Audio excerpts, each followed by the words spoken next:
Alright guys, welcome back to a new video. Today we're going to be looking at, actually, one of the most expensive and probably one of the rarest models I've ever owned. It's a Lackawanna N9, Delaware Lackawanna and Western. It's the Streamlined Pacific, so it's got kind of like wings, and this one the wings are multicolored. So you can see it's regular Overland box. Now this is actually the most expensive model I've ever owned, which is interesting. So there you can kind of see what it's going to look like. So a little bit of just a little bit of info. I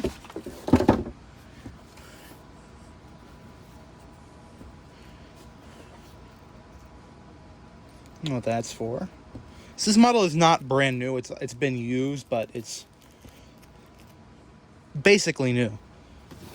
So I guess we'll start with the tender.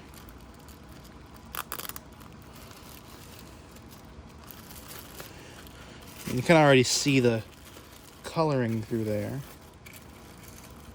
So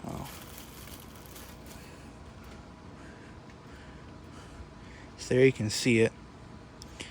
I mean, if you look at it, there's no decal film, which Overland did a really good job on their later factory paint jobs. So not surprised, but yeah. You can see it doesn't have any lights drilled out.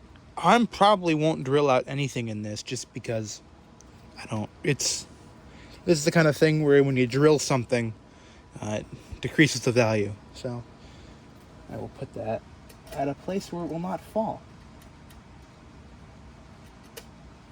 So we have that. So I'm just gonna pack that in there. Let's get a better view of this.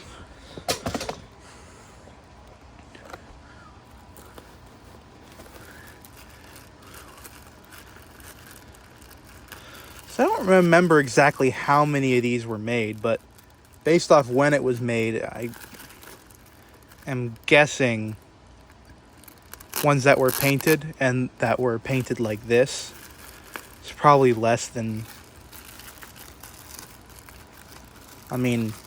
20 maybe. So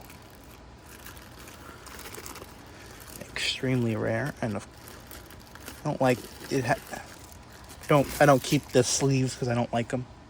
So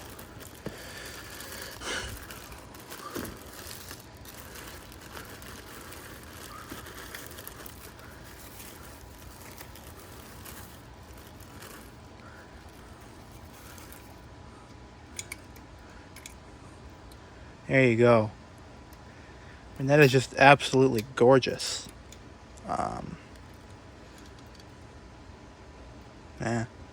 So, yeah.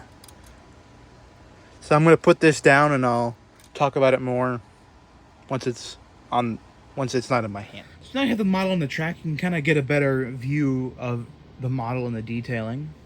So some of the striking features are obviously the streamlining that is swooped, not just flat, and the stainless steel or boiler bands and stainless steel hand railing. So a little backstory on how this came about. So Lackawanna took some of its later Pacific. So N9s and N12s, I believe, were the ones that were streamlined. From every information that I can find, there was no other class that was streamlined. So basically what that was is they kind of leveled the walkways and then hung the skirting from that. And they were all white. So all of them from the shop from when they were streamlined were all white. So if you look at this, there's some white lining here. And if you look at the other versions, it was all white. So this one was actually the only one that looked like this because after it went out and it was shopped, the crews actually repainted it this with the green and gold, or green and red, sorry. So this one is the only one that looks like this. Unfortunately, however, there was never streamlined passenger cars to go with it. So these just kind of had basic cars. So, yeah, it's just a beautiful engine. You can kind of just see up front. It's just a beautiful engine.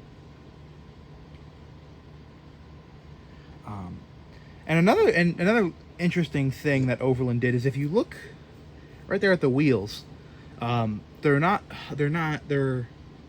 cord. So most brass engines. Let's see if I can get a good photo of it. You just have a solid axle, which is not realistic. So in real life, engines don't have solid